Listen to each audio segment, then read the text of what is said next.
சொகுப்பு இல்லை, கணுக்கால் கூட கருப்பு இல்லை.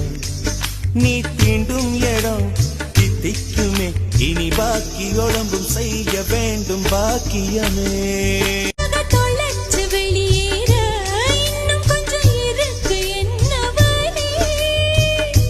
மழை அடிக்கும் சிறு பேச்சு, வெயில் அடிக்கும் ஒரு பார்வை, உடம்பு மண்ணில் புதைகிற வரையில் உடன் வரக்கூடுமோ?